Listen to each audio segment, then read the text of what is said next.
રામનવમી તહેવાર નિમિત્તે પાલનપુર પાટિયા દ્વારકાધીશ સોસાયટીથી રાષ્ટ્રીય મહિલા પરિષદ દ્વારા ભવ્ય પાલખી શોભાયાત્રા કાઢવામાં આવી। કાર્યક્રમમાં અનેકો મહાનુભાવો પ્રસિદ્ધ રહ્યા અને પૂર્વ corporator ward number 11 અડાજણના Keyurbhai Chapatwala અને મહિલા અધ્યક્ષ નિમિષા પરમાર તેમનું સ્વાગત પુષ્પગુચ્છ તથા રામજીની મૂર્તિ આપી કરવામાં આવ્યું। ડીજેના તાલે ભક્તિના ગીતો સાથે નાના નાના બાળકો વેશભૂષા ધારણ કરી અતિ સુંદર લાગતા હતા। યાત્રા ધામધૂમથી કાઢવામાં આવી। યાત્રા શ્રી ગોરાટ મંદિરે પહોંચી આરતી કરી રામજીના આશીર્વાદ લેવામાં આવ્યા। સૌ ભક્તો માટે મહાપ્રસાદીનું આયોજન હતું। Keyurbhai Chapatwala, corporator ward number 11 Adajan Gorat. આજ રોજ અહીં દ્વારકાધીશ સોસાયટી ગણેશ મંદિરની પાછળ પાલનપુર પાટિયા ત્યાંથી શોભાયાત્રાનું આયોજન કરવામાં આવ્યું છે। ત્યાં ઉપસ્થિત રહ્યો છું। ભગવાન શ્રી રામ એ ભારતના આરાધ્ય દેવ છે। ભગવાન શ્રી રામ એ ભારતનો પ્રાણ છે। એવા રામલલાના જન્મદિવસ નિમિત્તે આજે ભવ્ય શોભાયાત્રાનું આયોજન કરવામાં આવ્યું છે। આ શોભાયાત્રાને શ્રી ગોરાટ હનુમાન મંદિર સુધી લઈ જવામાં આવશે। મને કહેતા આનંદ થાય છે કે ભગવાન શ્રી રામ જે ભારતની ઓળખ સમાન છે તેવા ભગવાન શ્રી રામનું ભવ્ય રામ મંદિર અયોધ્યા ખાતે નિર્માણ થયું છે।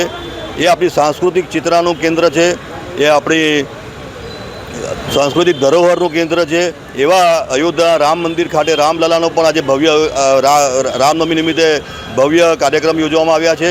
ત્યારે આજ રોજ અહીં ખૂબ મોટી સંખ્યામાં સ્થાનિક રહેવાસીઓ અને ભાવિક ભક્તજનો ભાવિક ભક્તજનો પણ અહીં જોડાયા છે। હું તમામને કાર્યક્રમની સફળતા બદલ શુભેચ્છા પાઠવું છું। આ સુંદર મજાના કાર્યક્રમના આયોજન બદલ તમામ આયોજકોને પણ ખૂબ ખૂબ અભિનંદન પાઠવું છું। કોર્પોરેટર તરીકે સમાજમાં શું સંદેશ છે? ભગવાન શ્રી રામનું જીવન એ તમામ લોકો માટે, તમામ ભારતીયો માટે, સમગ્ર વિશ્વ માટે એક બોધપાઠરૂપ જીવન છે। ભગવાન શ્રી રામ એટલે એક આદર્શ પુત્ર, ભગવાન શ્રી રામ એટલે એક આદર્શ પતિ, ભગવાન શ્રી રામ એટલે એક આદર્શ યોદ્ધા અને ભગવાન શ્રી રામ એટલે એક આદર્શ રાજા કે જેઓ રામ રાજ્યની સ્થાપના કરી હતી। આમ ભગવાન શ્રી રામનું સમગ્ર જીવન એ સમગ્ર દેશવાસીઓ માટે, સમગ્ર વિશ્વવાસીઓ માટે પ્રેરણા સ્ત્રોત છે અને તેઓના જીવનમાંથી અનેક પાઠ શીખવા માટે આપણે બધાને મળે છે। મારું નામ નિમિષા પરમાર છે। આંતરરાષ્ટ્રીય હિન્દુ પરિષદ એમાં રાષ્ટ્રીય મહિલા પરિષદ છે, એમાં હું મહિલા અધ્યક્ષ છું પશ્ચિમ વિધાનસભામાં। શું કાર્યક્રમ રાખ્યો? રામજીના જન્મોત્સવ પર આજે પાલખી યાત્રાનું આયોજન કરેલું છે। અમે ક્યાંથી ક્યાં પાલખી યાત્રા નીકળી અને ક્યાં પૂર્ણ હતી?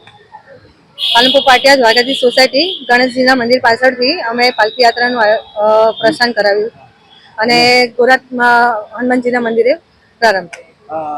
વાત કરીએ તો કેટલા ભાવિક ભક્તો જોડાયા હતા અને કેટલી જગ્યા પર સ્વાગત અને બધું થયું? 250 થી 250 સુધીના વ્યક્તિઓ આમાં જોડાયા હતા, ભાવિ ભક્તિઓ। અને સ્વાગત કેટલી જગ્યા? સ્વાગત અમારું સોના હોટલની પાસે, તારવાડી પાસે અને વિજય સેલ્સની સામે યમુના ડેરી છે, ત્યાં અમે લોકોનું સ્વાગત કર્યું હતું। વાત કરીએ તો આનો ઉદ્દેશ શું?